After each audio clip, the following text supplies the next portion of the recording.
Hello and welcome back to the Level Up Podcast. It's episode 18. Delayed episode 18. What are you, about a week and a half out?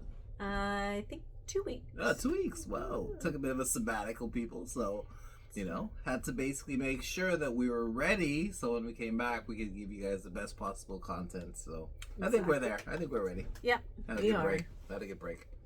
Good. So we are ready. Yep. Today's topic is Unapologetically You, the power of making decisions without validation. No asking for permission anymore. Exactly. So this is a topic that's probably more relevant than ever. We are no longer needing to ask permission to live the life that you want. Yeah. So for generations, we've been conditioned to wait for approval, validation, or the right time. We ask parents, we ask bosses, we ask teachers, even society for a green light before taking big steps. But today's world, you can't do that anymore. No, it's not an option. Exactly. It's just changing too quickly. Yep. So the truth is, nobody knows what's best for you except for you. Trust yourself. Yeah, 100%. So this episode's about reclaiming that power, about understanding your journey, your pace, and your purpose doesn't need a stamp of approval. No. You already have permission, you just need to use it. And probably if you're feeling it, it's most likely an indication that it's the right move to make for you. Exactly. Okay, so we're going to start off with our 7 questions. The first one, part 1, is recognizing when you're still asking for permission. So the first question is, when was the last time you hesitated to make a decision because you were afraid of what others might think? Jeez, you're asking the wrong guy for that. I know. I did not screen any of these questions. Well, yeah, because that train left the station a long time ago for me. Permission, what's that? I don't believe there was ever a point in my life where I asked permission for anything. So, well, with that this said, episode might be no. I mean, it's the whole idea of doing these is really to have open discussions about life in general and perspective. So my perspective is I never asked for permission, so I know the benefit of trusting myself. Mm-hmm. But I never really had a choice because my sort of like at a very early stage my permission structure was gone. Right? Yeah. There really wasn't anyone to ask. So I literally had to learn to start trusting myself, mm-hmm. Given my circumstance. So, but most people, they're not necessarily thrown into that. I mean, a lot of people could go into young adulthood and not have to make their own decisions for themselves. Some people, fortunate or not, up until very recently could go through an entire life without mm-hmm. making decisions for themselves. I think one of the reasons why we did this is because today it's almost impossible. Yeah, you gotta just follow your heart or what you think is right for you. Society is in such a way that everything moves so quickly, and there really are no fundamentals and foundational pillars that are going to guide us through any type of, situation. You have to basically be able to think on your feet. Mm-hmm. So, and that only comes with trusting your judgment. And calling, having the wherewithal to say, well, hey, you know what? This makes sense to me. I've actually looked at the pros and the cons, and I'm going to trust myself enough to basically make decisions right based on my situation. Mm-hmm. And really, that's really what this is about. So, in answer to the question, I think it's one of those things where if you're an entrepreneur or thinking about being an entrepreneur, the biggest obstacle you'll have to basically encounter is starting to trust yourself and trust your judgment. Yeah. Because we're conditioned in a society of bricks and mortar and institutions, mm-hmm. which are designed to make all of our decisions for us, and we're supposed to just follow suit to fit in. But with that structurally changing at such a rapid pace, it's becoming more and more. We have to be the institution. We have to be the structure. Yeah. Right? Yeah, just there's not the same levels involved in hierarchy and in terms of levels of governance and management there's no universal sort of idea which is basically handed down from department to division to management levels to C-suite to front facing. So it's really, you have to be able to figure it all out for yourself. You actually have to be the CEO of your own existence. That's a good term. Yeah. Okay. So Next. the second question is, which you might have to just spin it a different way, is whose approval do you find yourself still seeking, and why does it hold so much weight? Well, for me, the only person's approval that I would seek is yours. Right? Yeah. Because you and I are so close in terms of professionally and friendship-wise Yeah. that literally everything I do, right, especially while we are in such close proximity working on so many things, affects you. Yeah. Right? Likewise. So it's professional and it's personal. I want you to basically be the best version of yourself going through whatever we're going through. Like, I've never, and you know this about me, when it comes to you alone. Everybody else is sort of different. I don't put work before you. I put your well-being before the work, before all of that, because that's how we started out as. We started out as close friends. Yeah. And I started out as caring what happened to you. Right? So my goal with you has never changed. It's always like, okay, make sure D-Money's okay with this. Make sure she's comfortable. You know, that's always been our relationship, right? So, you know, my decisions are going to be based on, okay, yeah, I want to get results here or whatever, but we might have to take the long road to this because you and I are so fundamentally different that I've got to make sure you're absolutely comfortable with it because of how you are as well. You need to see, you're a numbers person. You need to see all the checks and balances before you dive in. Me, I'm already, you're like, well, where is he? Oh, he's in the water already. He's swimming. He's breaststroking. I'm right? like, is the water more? Yeah. Your son, so you're going, well, Huey is, are you sure that's the best? Yeah, come, trust me. And so we'll you know, I think it's more a question of, you know, for when it comes to you and I, right? I want to make sure that you've done your math. Right? Yeah. Because I know if you haven't done your math, you're not going to be 100% comfortable, and therefore, if you're not 100% comfortable, chances are the decision is not going to go as well as it can go. Yeah. Right? And I'd say the same thing. Like, your approval is probably really the only one that is relevant to me.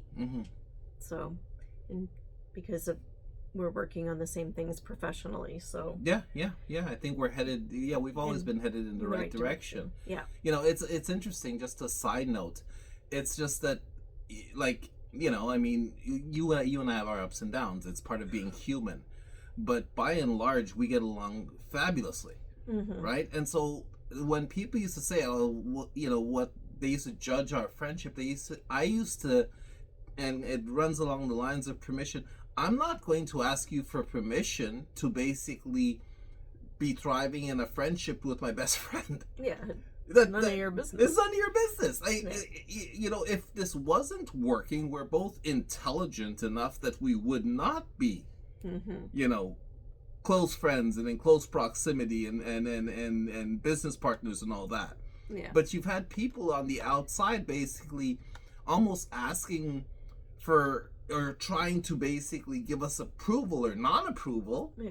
And where it's not asked for. And had we listened, yeah, we wouldn't be friends today. Well, yeah, but where would we be professionally? Yeah. Because if you start listening to idiots early, chances are you're going to listen to them your entire life, and then they're going to end you up someplace you don't want to be. So another reason why basically asking for permission, you just don't do it. Yeah. Because everybody told us, well, you guys should not be friends, or you shouldn't be roommates, and you shouldn't do this, you shouldn't. And yeah, where are they now, eh? Anyway, exactly. Third question. So the next question, do you think fear of failure or fear of judgment has stopped you more often? So yeah, I don't. Yeah, so sorry, these I didn't. No. These are good questions. So everybody out there. Yeah. Disclaimer, I do not read these. So. No, we don't read these. So, no, but until we're live doing the podcast. So sometimes they work and sometimes they don't. Yeah, no. But these are legitimate but they're questions. Things for people to consider, I suppose. Yeah. Like, okay, let's answer this question. Fear of failure, fear of judgment. Again, it's time relevant. I mean, 20 years ago, 10 years ago, even 5 years ago, that was a huge thing. Today, is there really any fail? No, because you could basically, you can fail just by going into work one day and realizing that AI is basically, replaced your department. Did you fail? No, No, you you didn't didn't fail, fail. but you're gonna feel like it. Yeah. Right? You're going to And have to dust yourself you're off. gonna and have to move dust forward. yourself off. You're gonna have the same sort of, insecurities and the same sort of, shame and the same negative impact that if you actually made a mistake would have you feel. So I don't think you can sort of take that around anymore, because I 9 out of 10 times when bad things happen to people who are basically pursuing their career today, it's not their fault. Mm-hmm. No, exactly. It's not their fault. Yeah. So you can't be afraid of failure. Something's gonna happen, like whether it's your fault or it's not. You have to be able to. I think your biggest ability is the fear of not getting back up. If anything, that's true. how am I gonna restart? Yeah, because people are still going to have to work. They're still going to have to. Well, I saw the best Matthew McConaughey post. He was talking about his parents, his father especially. No, his mother. Sorry, his mother. He made reference to his mother, and he said, this was actually in relation to relationships. And he said, if I was heartbroken and I was going through it, and was basically feeling really bummed out about somebody I was in love with or whatever, my mom would take me through the emotions, and she would coddle me, and then sort of be there for me for one day. And then after that, move on. Yeah, it's her fault, it's her loss. Move on. You deserve better. Go get it. Mm-hmm. But that's how they approached everything. Yeah. And that's really that's the attitude that's going to carry you through today. Mm-hmm. You have to figure it out. Yeah. No longer is society creating institutions and sort of frameworks for us to be coddled and spoon fed throughout our entire life. We have to actually go out there and fend for ourselves. Yeah, more so than before. So yeah, I think it's a good thing, personally. Yeah, it's a good time. It's a good time. Okay, so part 2, building confidence in your own choices. Mm-hmm. So question 4 is, what's one decision you made on your own that changed your life for the better? Oh, the fact that we decided to go out on our own, start our own business. I agree 100%. Yeah, I mean, just, it was difficult, but in retrospect, and just for who I've become and who I've seen you become, it was the best thing you and I could have done for ourselves. Mm-hmm. I agree. Like, just the mindset is completely different. You realize once you make that move just how little power you had as a person. Mm-hmm. Just how you view the world as a good employee, a good student, a good functioning member, to somebody who has to actually go out there and create something so others could actually view the world through your eyes. Mm-hmm. That takes just a tremendous amount of growth. Yeah. But once you figure it out, you're not afraid anymore. Like, you just know, okay, this is how this has to work, and this has to be manipulated like this in order to get this result and set this up so I can monetize this, replicate it, scale it, and teach it to others. Yeah. Right? Once you know all of that, it's something I think the people, unfortunately, I think most people, their fear of entrepreneurialism, I think they think that it's based on what they see. Somebody driving a Ferrari, somebody driving a Porsche, it's actually based on systems. Mm-hmm. It's like, you could take nothing, and we did a blog just on the weekend about Ralph Lauren, and he sold ties, and he just trusted his vision. Yeah. That everything that came from that man was from his vision. Mm-hmm. And if you have a vision and you trust it, you can actually create it. Obviously, you've got to be likable. You've got to be fairly intelligent. People have to want to work with you. People have to trust you. There are certain fundamental things that need to be in place. If you don't have them, then you can have the best product on. If nobody likes you and you have the most incredible product, no one's going to basically buy from you or work, with you. So there's that one thing. Exactly. Okay. What's next? So question 5. Mm-hmm. How can you tell the difference between good advice and someone else's projection of fear? Okay, well, I'm going to take a stab at this. I think when it comes to advice, you don't listen to somebody who's not where you want to be. True. Like, so Like if Yeah, because they haven't walked a day. they can't show, like if you've never done it, you can't tell me how to do it. Yeah, exactly. Or what they're saying is irrelevant. Well, I shouldn't say that, but it doesn't impact an entrepreneur's life the same way. Well, Like if they're an employee of a company and they're trying to tell you that, well, this seems to work, that won't necessarily translate into entrepreneurship. well, also there's a thing where bad advice is important, but once you've actually gotten to a stage where it's not going to affect you negatively. Mm-hmm. In the very beginning, there's no place for bad advice. You simply look at all the positive. You look at the possibility. You look at problem solving. Mm-hmm. Entrepreneurs are problem solvers. Yeah. If we encounter this, we solve it like this. Mm-hmm. Bad advice is saying, well, it won't work. Yeah. Everything could work. But how? Or it's why? how. Like, there's why are you saying that? And then you can work on that. There's and vision boards, there's troubleshooting meetings. That's where you address problems. Mm-hmm. But when you're creating your vision, you simply get everything that's driving the vision forward. Of course, we didn't get to the moon without blowing up some rockets, but you didn't stop. No. Right? Bad analogy. Yeah, well, one that came to mind. Yeah. Okay. Yeah, no. Oh, yeah, just one more thing on that, basically, is that 90% of what entrepreneurs do is basically making mistakes and putting out fires. And then revising, modifying. Yeah, so there is no bad advice. Like, you can't tell somebody not do it. You basically just say, okay, how long will it take you to figure it out? Mm-hmm. What was it? Thomas Edison said, I didn't fail, I just figured out 10,000 ways not to do it. Mm-hmm. That's the reality of life, right? True. When we're babies, we basically fall down when we start walking, but we don't stop trying to walk. No. Yeah. So, okay. Okay. Question 6. What habits can help you strengthen your ability to trust your own judgment? Okay. Well, for this one, which I think is basically something you've done, and it's actually worked for you in the reverse way. It normally works for people, but and I'm not going to speak for you, so you'll correct me if I'm wrong. Is that you just basically do what feels right to you? Yeah. Yeah. Whether it's right or wrong, you stick by your keep going. You keep going, but you do it your way. Yeah. And then if somebody doesn't agree with it, you generally basically will, sort of recede into your little, space, but you'll keep doing it your way. And 9 out of 10 times, your way is the right way. It might just be slightly different. It's usually different. Yeah. But it doesn't mean it's wrong. No. It's the thing, though, is that it took me a long time to understand that. Mm-hmm.